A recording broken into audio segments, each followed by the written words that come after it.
저희 친정은 시댁에 비해 형편이 많이 기웁니다. 그렇다고 못 살지는 않고 그냥 평범하게 보통 사람들 사는 만큼 사는데 워낙 시댁이 있는 집이고 학벌도 있는 집이라 저희 친정과 비교가 됩니다.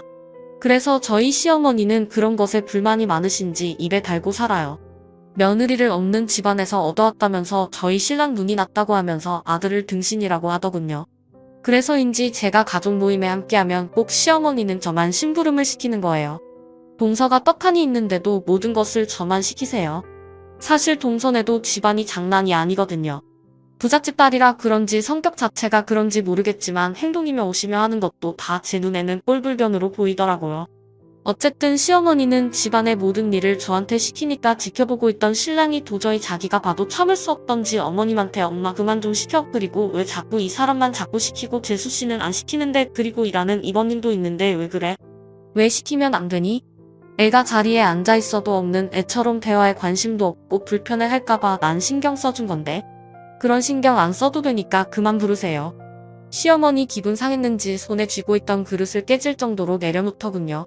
저도 순간 무안하고 어떻게 대처해야 할지 몰라서 멀뚱히 서 있으니까 신랑이 제 손을 잡아서 의자에 앉게 해주더군요. 많이 불편한 식사를 하고 집에 왔습니다. 그런데 다음 날 시어머니께서 전화하셔서 보자고 하더군요. 사실 나가기 싫었습니다. 왜냐하면 어머니하고 동서, 저 그렇게 셋이 같이 어딜 가면 정말 얼굴을 들을 수 없을 정도의 일들이 몇 번 있어서 피하고 싶었는데 어제 일도 있고 해서 일단 나갔어요. 그런데 나중에 다른 소리를 듣더라도 나가지 말았어야 했습니다. 시어머니 가진 것이 뭐 그리 유세인지 있는 티를 주변에 사정없이 내고 다니세요. 갑자기 미용실을 어머님과 같이 가달라고 해서 같이 갔는데 미용실 직원이 어머니 머리를 감기다 실수로 살짝 얼굴에 물이 튀었나봐요. 그런데 그럴 수도 있다고 저는 생각하는데 갑자기 자기 수건을 바닥에 내던지더니 고함을 지르면서 똑바로 하라고 하는데 제가 참 민망하고 창피했어요. 그런데 그때 동서가 왔는데 한술 더 떠서 직원을 뭐라고 하는 겁니다. 제가 동서를 말려보는데 이게 저를 깔보더니 형님 이런 상황에서 참고 있었어요. 아니 동서 그 정도는 그럴 수도 있지 이렇게까지 해야 해. 그러니까 서비스가 엉망인 거예요. 참으니까 다 그래도 되는 줄 알고 대충 한다고요. 그만 좀 하지. 그 정도로 했으면 됐다고 봐. 이렇게까지 난리를 치를 일이야. 동서는 실수 안 해. 날카롭게 쏘아보면서 말하니까 더 이상 말대답을 안 하고 멈추더군요. 저도 성질 있고 부당한 일 당하면 가만히 있지 않은 성격이에요. 그런데 일 같지도 않은 일로 따지고 들 정도로 생각 없지 않아서 참았는데 동서는 진짜 진상이더라고요. 할 수 없이 제가 직원한테 사과하고 달래줬어요. 저는 더 이상 이들과 함께 있기 싫어서 어머님 동서 왔으니까 저 재볼 일 보러 갈게요. 했더니 시어머니 어딜 가? 내가 볼 일이 뭐가 있어? 됐고 이따가 옷 보러 가야 하니까 있어봐. 하시면서 저를 못 가게 해서 어쩔 수 없이 백화점까지 따라갔어요. 시어머니 저한테 한다는 소리가 너랑 다니면 창피해서 어딜 다닐 수가 없어. 너 모든 게 완벽한데 딱 하나 옷 입는 센스가 없다는 게 아쉽다. 당장 그 입고 있는 거지 쪼가리 같은 거 벗어던지고 저 옷 입어봐라. 가격 보니 차마 제 손으로는 살 수 없는 금액이라서 갈아입는데도 엄청 긴장이 되더군요. 어머님 제가 이런 옷 사서 입고 다닐 곳이 없는데 그냥 편한 옷으로 살까봐요. 아니야 너무 예쁘다. 그냥 이 옷으로 입어 하면서 제가 입는 옷 스타일까지 바꾸려고 들더군요. 그런데 저는 솔직히 나풀거리는 옷이 거추장스러워서 싫은데 자꾸 그런 것을 사주시는 거예요. 싫다는 거 억지로 사주시면서 생색내시면서 당신한테 잘하라고 몇 번을 얘기하더군요. 너 그런 옷 내가 돈 내고 못 사 입지? 나니까 사주는 거야. 앞으로 잘해라. 그렇게 쇼핑을 끝내고 집에 있는데 동서가 잠깐 볼일 본다고 나갔는데 그 사이에 시어머니가 동서 흉을 저한테 보더군요. 너 아까 미용실 사건 알지? 애가 왜 그렇게 무식하게 하는지 몰라. 배웠다는 애가 진짜 매너 없더라. 나 그때 창피하더라. 하시면서 자꾸 저도 동서 흉을 보게끔 만드시는 거예요. 제가 그 속임수에 넘어갈 리 없죠. 저는 오히려 반대로 동서 칭찬을 해줬더니 저를 보고 너 뭐야. 내가 그렇게 얘기하니까 너는 착한 형인 같고 나는 못된 시어머니 같잖아. 하시면서 혼자서 웃고 난리더군요. 하여간 어머니를 만나고 오면 시간이 아깝다는 생각이 들어요. 그런데 주말이나 가끔 평일 때도 저희 집에 오시는 거예요. 그러면서 살림이 어쩌고 저쩌고 있는 옷 다 가져다가 버리라는 둥 너무 열받아서 어머님 옷 사주시는 거 제 스타일이 아니에요. 그럼 사지 말았어야지. 넌 돈이 어디서 쏟아지는 줄 아니? 얘가 큰 돈을 무서워할 줄 모르네? 어머님, 저도 그 정도는 있어요. 제가 굳이 필요성 없어서 하지 않았던 거예요. 저 그때 분명히 제가 필요 없다고 말씀드렸는데 어머님이 그냥 계산하셨잖아요. 저 어머님이 주시면 뭐든지 감사하다고 덥석덥석 받는 사람 아니라고요. 사람 거지 근성으로 만들지 마세요. 그럼 내가 옷을 거지같이 입고 다녀서 우리 애 얼굴 깎게 만드는데 보고만 있으라는 거야. 어머님이 왜 모든 것을 옷으로 감시려고 해요? 내가 그나마 내세울 수 있는 게 뭐가 있냐? 친정도 어디에 말 못하겠어. 형제들 사는 것도 거기서 거기고 도대체 다 마음에 안 들어. 어머님 걸핏하면 친정 얘기하는데 더 하시면 저 이제 안 참아요. 안 참으면 어쩔 건데. 내가 없는 말 한 것도 아니고 너 처음에 가만히 다 듣고 있더니 변했다. 저도 사람이에요. 어느 누가 자기 가족 흉보는데 가만히 있어요. 어머님, 아들들 누가 뭐라고 하면 가만히 있을 수 있겠어요. 내가 가만 안 두지. 쫓아가서 머리를 다 쥐어뜯지. 어머님도 그러시잖아요. 저희 엄마도 만약에 저희 오빠들 그렇게 무시하고 욕하는 거 아시면 가만히 안 있을 뿐이세요. 저희 친정 그만 들먹거리세요. 괜히 시댁까지 따라와서 또 친정 얘기 들으려 하니까 열이 오르더라고요. 마침 동석가 와서 그냥 나는 가겠다라고 하니까 동석가 아니, 형님 그냥 가시면 어떡해요? 오늘 일하시는 이모님 쉬는 날이라 식사 준비하셔야 해요. 그래? 그럼 동석아 해. 난 일이 있어서 갈게. 어머님, 죄송해요. 일 있는 거 깜빡했어요. 저 아무것도 못하는 거 아시잖아요. 못하는 사람이 어디 있어. 나도 처음엔 아무것도 몰랐어. 그런데 동서는 나보다 더 일찍 결혼했으니까 시부모님들 식성 더 잘할 거 아니야. 그리고 그동안 맛있는 거 어마어마하게 먹어봤으니까 그 중에 하나 정도는 할 줄 알겠지. 어떻게 하나라도 못하겠어? 식당에서도 뭘 좀 아니까 직원들 혼내는 거 아니야. 모르고선 어떻게 그렇게 혼을 내? 오늘 기회 줄 테니까 실력 발휘해봐. 하고 그냥 나와버렸어요. 가만히 보니까 저 부려먹으라고 술을 썼더군요. 저녁부터 해서 다음 날 주말까지 다 책임지라고 옷을 사줬던 거더라고요. 신랑한테 전화가 알게 되었는데 주말에 어머님 친구들 모임을 집에서 하기로 했다는 거예요. 동서는 이미 알고 있어서 제가 간다고 하니까 더 놀랐던 것 같아요. 다음 날 동서가 문자가 왔다군요. 약속 취소됐다고. 그리고 더 중요한 것은 다음 주에 하기로 했으니까 약속 잡지 말라고 미리 통보를 보냈더라고요. 어머님이 시킨 모양이었습니다. 저는 갈 생각도 없고 해서 어머니께 전화를 드렸어요. 어머님, 동서한테 문자 받았는데 저 다음 주에 친정에 일이 있어서 곤란해요. 아니, 넌 결혼했으면 시댁이 먼저지 무슨 친정일을 들먹거려? 친정 아버지 제사예요. 출가 외인이니까 그냥 와. 그럼 그 많은 친구들 누가 다 수발드니? 어머님이랑 동서랑 일하는 이모님 그렇게 하세요. 난 그런 일 안 해봐서 못하고 작은 애는 뺀질거려서 안 되고 일하는 아줌마도 못 믿겠다. 내가 그런 일을 잘하니까 내가 와서 해라. 어머님, 저도 그런 일 못해요. 그냥 해야 되는 거니까 하는 거라고요. 누가 그런 일을 잘해서 하는 사람이 어디 있어요? 저만 믿고 있지 말고 그냥 하세요. 이번에는 진짜 안 돼요. 다른 날도 아니고 친정아버지 제사잖아요. 어머님 모임은 다음에 해도 되고 저번에 해도 되는 거 왜 미루셔서 이렇게 힘들게 하세요?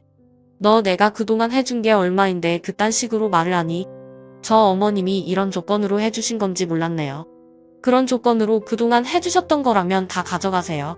쳐다보기도 싫으니까. 너무 성질나서 전화를 끊어버렸어요. 순간적으로 그렇게 전화를 끊고 나니까 몸이 벌벌 떨리더라고요. 떨리는 마음을 가다듬고 화를 삭히고 있는데 벨이 울리는 거예요. 순간 가슴이 쪼그라들면서 시어머니인 줄 알았어요. 다행히 친정엄마가 근처에 볼 일이 있어서 왔다고 들렸다고 하더군요. 그렇게 친정엄마랑 있으니까 안정이 됐습니다. 제가 몸이 너무 안 좋게 보이시니까 엄마가 자꾸 물으셔서 그동안 있던 일을 말했더니 엄마가 그동안 왜 바보처럼 혼자 다 담아뒀냐고 하시면서 우시더라고요. 정말 화나면 무서우신 친정엄마가 시댁에 쫓아간다는 거 겨우 말렸는데 하필 시어머니 저희 집에 쫓아오셨더라고요. 정말 기가 막힌 타이밍이었습니다. 저희 엄마가 원수를 만나듯 사돈, 친정이 돈이 없고 능력 없으면 무시당해도 된다고 생각하세요? 아니 무슨 말씀하시는 거예요? 그렇게 저한테 당당하게 말하던 시어머니 무서운 저희 엄마 앞에서는 쪼그라 들어가는 말로 말대꾸도 제대로 못하더군요. 열이 이미 받은 저희 엄마가 말을 까고 얘기했어요. 난 당신 말대로 가진 것도 없고 무식해서 당신처럼 보상하게는 말 못해. 이런 내가 한마디 해야 화가 난 답답한 속이 풀릴 것 같아. 내 자식들이 당신 눈에는 그렇게 능력 없이 보였어. 내 자식들 어디 내놔도 꿀리지 않는 애들이야. 우리가 힘들게 산다고 내가 당신한테 돈을 달라고 했어. 손을 내밀었냐고 왜 우리들을 무시하는데? 당신이 뭐가 잘났는데? 솔직히 말해서 당신도 남편 잘 만나서 호강하면서 살면서 안 그래? 시어머니 듣고만 있다가 갑자기 저한테 이게 다 너 때문에 벌어진 일이야. 내가 화근이야 화근 하면서 갑자기 겁도 없이 저의 등을 때리셨어요. 순간 열받은 우리 엄마, 시어머니 머리채를 잡았는데 시어머니 친정엄마보다 엄청 키가 작아서 허공에서 노만졌더군요. 시장에서 알아주는 싸움꾼 저희 엄마를 시어머니가 감당할 수 없는 상황이었습니다. 친정엄마가 시어머니 머리채를 잡고 바닥에 내팽개쳤어요. 순식간에 당한 시어머니가 머리가 엉망이 된 채로 너희들 고소할 거야 기다리고 있어 하시면서 가셨고 엄마는 걱정하지 말라고 저를 달래주더라고요. 그러더니 저한테 시아버지 전화번호를 묻더라고요. 엄마는 시아버지한테 전화하셔서 제가 그동안 겪은 것과 방금 전에 있었던 상황들을 하나도 빠짐없이 얘기하시면서 죄송하다고 사과를 하시는 겁니다. 엄마는 현명하시게 처리를 하시더라고요. 먼저 사과를 했지만 시아버지도 그동안의 일을 전혀 몰랐다고 하시면서 사과를 하시더라고요. 그렇게 엄마의 현명한 대처로 시어머니 저희 엄마한테 오셔서 사과하고 갔어요. 시아버지와 시어머니 사이에 어떤 일이 있었는지 모르겠지만 사과 받으니까 후련하더라고요. 그 이후로는 시어머니 저를 괴롭히지 않고 거리를 두고 살고 있습니다. 나중에 친정엄마가 말씀하셨는데 사실 저 이혼시키고 싶었는데 신랑이랑 사이가 좋은데 시부모 때문에 헤어지는 것은 아닌 것 같다라고 하시더라고요. 힘들면 참지 말고 꼭 말하라는 당부까지 하셨어요. 저도 이제는 참지 않고 살려고 합니다. 라고 사연 올려주셨습니다. 감사합니다. 다음 사연입니다. 이번 사연은 걸핏하면 천벌받는다고 악담하던 시어머니에게 어머님 그러시면 천벌받는다고 했더니 시어머니가 알아누웠다는 사연인데요. 무슨 사정이 있었던 걸까요? 함께 보시겠습니다. 안녕하세요. 남편과 저는 서울과 먼 지방이 고향이고 서울에서 직장 생활하다가 만나 결혼했습니다. 결혼한 지 만 4년 되어 가요. 돌진한 아이 하나 있습니다. 결혼 전에는 몰랐는데 결혼하고 시부모님과의 갈등이 계속되었어요. 큰 소리가 오가는 일은 거의 없었지만 사소한 일들이 참 많았습니다. 남편도 시부모님 때문에 힘들어하는 게 자주 보였는데 저와 시부모님 사이에 갈등이 있을 때는 제 앞에서 중립을 지키려 하니 어쩔 수 없이 제가 제 살 길을 찾을 수밖에 없더라고요. 결혼한 지 얼마 안 되어 시아버지 생신이 있었어요. 너무 먼 거리이지만 생신 전 주말에 시댁에 가서 하루 자고 왔어요. 준비해간 선물 드리고 외식 시켜드리고 저녁에 생일 케이크 사다가 축하드렸습니다. 남편은 이남이녀예요. 형이 한 명 있고 누나 하나와 여동생 하나가 있습니다. 저희가 시댁에 내려갔을 때 남편 형제는 아무도 오지 않았어요. 차로 3시간 반 걸리는 거리인데 시댁에 가서 생신 축하드리고 하루 자고 온 다음 주 중에 아버님 생신 당일 아침에 생신 축하톡을 보냈습니다. 답장은 없더라고요. 저도 바빠서 신경 못 쓰고 있었는데 다음 날 시어머니에게 전화가 왔더라고요. 어른 생신에는 전날 저녁에도 전화를 하고 아침 일찍 전화를 또 해야 하는데 문자 딸랑 보내는 건 어느 동네 예법이냐며 저를 혼내셨어요. 주말에 찾아가서 생신 축하드렸을 때 고맙다는 말씀 한마디 안 하신 게 생각나더라고요. 너무 화가 났는데 남편에게 시어머니와 통화한 내용을 말하니 남편 말 전날에 전화를 해야 한다고. 그게 무슨 소리야? 이런 얘기를 한 걸 보면 남편도 전날에 아버님께 전화를 하지 않았다는 건데 시어머니는 왜 저를 혼내셨는지 이해를 할 수가 없었습니다. 남편에게 물어보니 그날은 아버님께 전화를 했다고 하는데 눈치상 까먹고 전화를 안 한 것 같았어요. 결혼하고 한 달 후에 제 고향 친구 결혼식이 있었어요. 친정 동네에서 하는 결혼식이었기 때문에 친정 부모님도 뵐 겸 결혼식에 다녀왔습니다. 친구 결혼식에서 오랜만에 만나는 친구들도 많았고 결혼식 끝나고 친구들과 술자리를 하고 친정에서 잤어요. 남편도 함께 즐거운 시간을 보냈는데 일요일에 서울 올라오는 길에 시어머니 전화가 왔습니다. 집에 올라가는 길이라고 했더니 시어머니는 친정에 간다는 말을 왜 안 하고 갔냐고 또 혼을 내셨어요. 친구 결혼식이 있어서 다녀온 것이고 어제 하루 종일 바빴다고 했더니 어딜 가면 간다고 무조건 전화를 해야 한다며 그런 것도 못 배웠네 하셨습니다. 남편도 옆에서 통화 내용 다 들었는데 중립을 지키더라고요. 엄마는 무슨 그런 논리가 다 있냐는 말조차도 하지 않았습니다. 이런 일들이 엄청 많았고 남편은 늘 중립이었어요. 시어머니가 아무리 억지를 부려도 자기 엄마 험담하는 것은 싫었나 보더라고요. 시어머니에게 그런 말씀하지 말란 적도 없었고 저는 시어머니가 아무리 부당한 말씀을 해도 받아치지 못하니 시어머니의 억지는 계속되었습니다. 너무 스트레스를 받아 몸도 마음도 피곤하니 자꾸 체하게 되더라고요. 한 달 동안 5kg이 빠진 적이 있었어요. 지금 생각해보면 남편이 중간에서 제 편을 조금이라도 들어주었다면 제가 속이 좀 풀렸을 것 같습니다. 그런데 남편은 늘 중립을 지키니 제 앞가림은 제가 하는 방법밖에 없다고 결심하게 되었죠. 시어머니가 부당한 말씀을 하시면 따지기 시작했습니다. 그놈의 어른이 뭐 그렇게 큰 벼슬인지 시어머니는 어른이 말하는데 어딜 그렇게 토를 다냐고 하셨어요. 처음에는 시어머니의 위세에 눌려 제대로 따지지 못했지만 점점 익숙해지더라고요. 시어머니에게 어른이라도 틀린 것은 아랫사람에게 배우시는 거예요. 이런 말을 할 때까지 한 달밖에 걸리지 않았습니다. 생각보다 어렵지 않더라고요. 크고 작은 일이 많았지만 때로는 따지기도 하고 바쁠 때는 그냥 넘어가기도 하며 지냈어요. 시어머니는 제가 따졌다고 남편에게 고자질을 하면 남편은 저에게 그런 말을 했냐고 확인을 했는데 그렇다고 당당하게 얘기했습니다. 남편이 그래도 어른인데 이런 식으로 말하면 어른인데 왜 그런 억지를 써? 저는 이런 식으로 말했거든요. 남편도 할 말이 없는지 시어머니 억지를 편들지는 않았어요. 제가 임신 소식을 알렸더니 시어머니는 우리 집 대를 이을 손자를 낳아서 큰 일물로 키우랍니다. 그게 제가 할 일이랍니다. 아주버님 아들이 둘이나 있는데 대를 이을 손자요? 하고 되물었어요. 시어머니는 어른이 하는 말에 매번 그렇게 토를 다냐고 소리를 지르셨어요. 며느리가 임신했다는 사실을 알리면 몸은 괜찮냐? 아이는 건강하냐? 이런 것부터 묻는 거예요. 이렇게 말했는데 제가 그렇게 꼰대 같은 말투로 말한 적은 태어나서 처음이었던 것 같아요. 시어머니는 또 어른을 가르치려 든다고 하시길래 어머니가 몰라서 자꾸 말실수를 하시는 것 같아 제가 가르쳐 드리는 거예요. 밖에 나가서 그러고 다니시면 동네 창피하니까 저한테 잘 배우세요. 이렇게 말했습니다. 저한테 말로 못 이기니 시어머니는 전화를 확 끊어버리더라고요. 자기 엄마에게 막말을 했다고 신우가 저에게 전화해서 화를 낸 적이 있었는데 신우에게 시어머니와 통화 내용 녹취된 거 보내준 적이 있었습니다. 시어머니가 신우들에게 재연담을 한 거 듣고 신우가 화가 나서 전화를 한 것이었는데 녹취 파일을 듣고 나서 별 얘기 없더라고요. 아마도 신우가 시어머니에게 왜 그런 억지를 쓰냐고 뭐라 했던 것 같아요. 이때 자식들이 편들어주지 않는다고 시어머니는 며칠 알아 누우셨다고 합니다. 저 만사 때 시어머니는 제 배를 보시며 아무리 봐도 딸배인데 아들이 아닐 거라고 하셨어요. 아들이라고 분명히 말씀드렸는데 말이죠. 남편이 초음파 사진으로 아들인 거 확인했고 엄마도 보지 않았냐고 했더니 시어머니는 아무리 봐도 딸배이니 너희가 잘못 알고 있는 것이라고 하시더라고요. 남편이 시어머니에게 아들이라 그러는데 왜 자꾸 그러시냐고 하고 있고 시어머니는 딸이라고 고집을 부리셨어요. 제가 남편에게 어딜 어른한테 계속 말댔고야. 어머님은 그냥 딸이라고 믿고 싶으신 거야. 그냥 그렇다고 해드려. 아기 태어나고 아들인 거 알면 고집 부리신 거 무지 창피하실 텐데 그건 어머님이 알아서 하시겠지 이러면서 시어머니를 은근 놀려드렸습니다. 시어머니는 얼굴이 불그락불그락 하면서 말을 못하고 계시더라고요. 이런 사소한 일들은 꽤 많았는데 얼마 전에 좀 큰일이 있었습니다. 시어머니가 대성통곡을 하고 일주일간 알아 누웠다고 해요. 얼마 전에 시어머니가 전화로 이제 제사를 저희 집에서 지내라 하시더군요.